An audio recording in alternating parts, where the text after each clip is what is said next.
AV1 is here, like, for real this time. You can use it right now if you have an NVIDIA 40 series graphics card. OBS just released a new update which contains a ton of stuff. We're actually going to have 2 videos about it because one includes updates to H.264 and H.265 for NVIDIA graphics card users. But this one we're talking about AV1 because it also introduces the AV1 encoder for you, the end user, to use, since 4090s will be arriving into homes very shortly after the launch here. I also want to touch on what it looks like in Discord, because Discord AV1 support is coming very soon, and it's going to seriously change the game for streaming on Discord and video calls and things like that, which has kind of a preview of what the future of video calling looks like. This is a beta to OBS, so I don't recommend just installing it over your existing installation. I recommend just downloading the zip, creating a shortcut, adding -- portable to it, and running it portably so you can test it. If you want to encode with AV1 right now from this beta, you run that, go into your output settings. This is available this is only available for recording, mind you, as streaming services aren't accepting it yet, but you know, we're rapidly getting all the steps up to that point. But go into your recording settings. This works both in the simple and the advanced output mode. You do need an NVIDIA 40 series graphics card. I'm just going to keep disclaiming that because people are going to keep asking. 30 series only had decode. 40 series has decode and encode.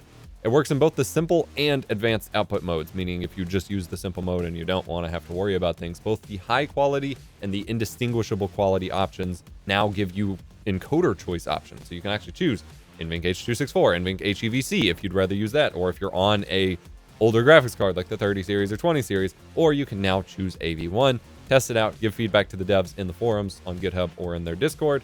And then in the advanced tab, again, under encoder for recording, you can choose NVENC AV1. And then you have the usual control options. So rate control, CQP is typically what I recommend everyone use for recording. You got CBR if you want to record stuff closer to what your stream might look like. There's CQ levels.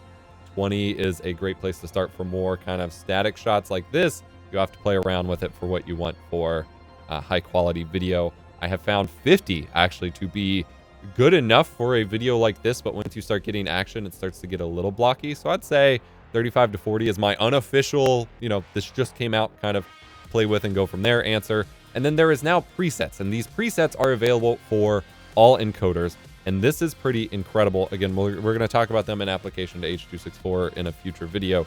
But you have basically like the X264 software running on your processor, CPU usage presets of very slow to very fast. You have slowest up to fastest. And in my testing here, since this is a 4090 exclusive thing, at 1080p and even 1440p and lower, I was able to use P7 all the way up to P1, P7 being the highest quality, the hardest run. I was able to use P7 while recording gameplay on the same computer without any significant performance penalty, and it ran just fine, which is pretty awesome. Now, what these presets actually control is what's called the bitrate efficiency, effectively how much quality you can get for your bit. So, for example, if I have a CQP value of 20, if I set it to slowest, then it's going to use the least amount of bitrate to maintain that quality level assigned by the number of 20, with the lowest number being the highest quality, the highest number being the worst quality. 20 is kind of somewhere in the middle. It will, setting the preset to highest quality, slowest, will maintain that quality, but use the least amount of data and thus a smaller file size to do it. And I did show a showcase where I did an entire 1-hour interview at full 4K 30, and it took up enough space to fit on a CD, which was pretty wild. I posted that on Twitter.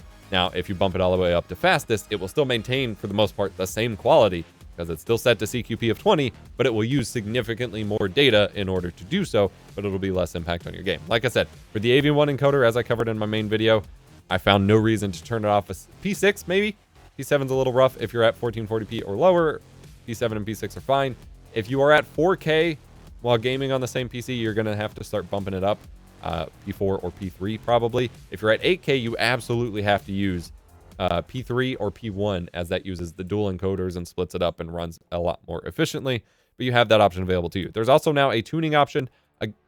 This has kind of been there before. It looks like it's worded a little differently. I do not recommend touching this. High quality is all you need. Low latency is more what they use for Discord, so that you have that low latency Discord call, but it doesn't help you with your latency on Twitch or YouTube or anything like that. That's always been a misconception. It does not help those scenarios. And then there's a multipass mode. You have 2 passes at quarter or full resolution. I usually turn this off. This is equivalent to the max quality mode that was available previously on H.264 and H.265 in the encoder settings in OBS. Max quality uses 2-pass encoding, which can get you higher bitrate efficiency. So if you're using a dedicated recording computer, it can kind of help. But in most streaming scenarios, most people recommended turning it off because it could actually hurt quality. And at worst, it definitely hurts performance. So I use single pass. You can play with it from there. And then you still have psychovisual tuning, which is just going to help your motion quality. And then look ahead, which I leave off most of the time these days. So that is how to use the AV1 encoder. And then, like I said, you're able to get really high quality video. Obviously, I'm not moving a ton in this video, but setting it to a quality that would typically take up a ton of space for H.264, even for this just sitting still shot, we have been recording for 6 minutes and we are at 143 megabytes. This 4K video is using under 4 megabits per second average to record. That is insane. So I'll have some gameplay showing on screen, and the video itself will be in 60 FPS so you can see the gameplay, but it is absolutely wild. And if you have a 40 series card, especially now that DaVinci Resolve supports it and Premiere Pro support will be coming soon, I see YouTube uploads already support it. I see no reason not to do all of your recordings in AV1. Like, I am moving everything that I don't need to be in the 444 chroma subsampling that I talked about in the previous video. Everything that I'm recording otherwise is being recorded in AV1 because this is absolutely game-changing, both in terms of performance and quality, but also in terms of file sizes. I don't need incredibly bloated files anymore.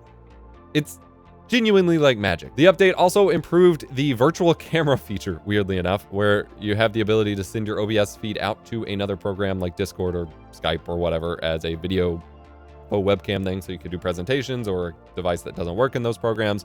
You now finally have the ability, without the plugin that I showcased before. There's a little settings cog here.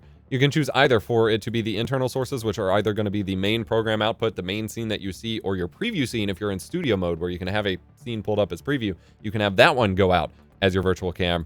You can choose individual scenes, and so you can just send a dedicated scene out to virtual cam while you're broadcasting and recording a normal scene. And now you can send out individual sources as well. This is useful for just managing your presentations or video calls more effectively while you're doing other things, or doing an interview where you're streaming yourself, but you just want your webcam feed to go to the person you're podcasting with, interviewing with, whatever. You can send that out dedicated on its own.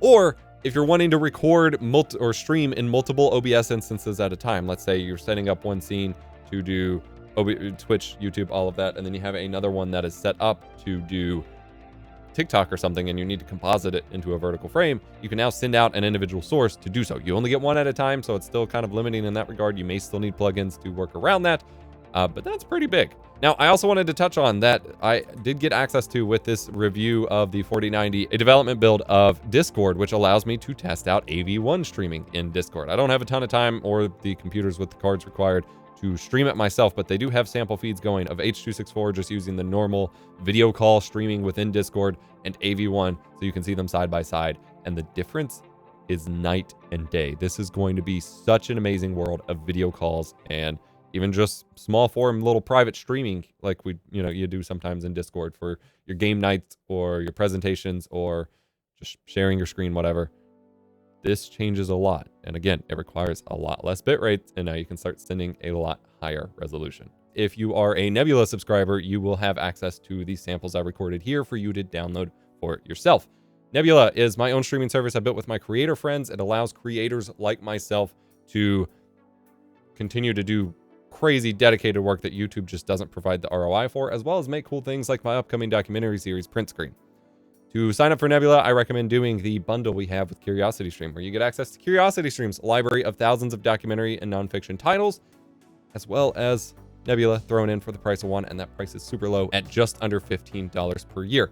I recommend going and watching, if you have kids, The Secret Life of 4, 5, 6-year-olds, because that gets some weird stuff. My kid's 2, turning 3 next year. I'm not ready. There's a lot that's coming up that these kinds of shows, really poke at and start to make you feel things. But I recommend going and checking it out, and you'll get access to Nebula by signing up at the link below, curiositystream.com/epos. Best deal in streaming, plus you get access to my samples and things like that provided for you all. AV1 is officially here. I'm not going to shut up about it. We have a ton to talk about, but my next episode, get subscribed, will be about H.264, as I show you how to get the best possible quality on Twitch with this new beta update. So get subscribed for that. Otherwise, join us on Discord, discord.gg/EposVox to chat about this. And remember to be kind, rewind.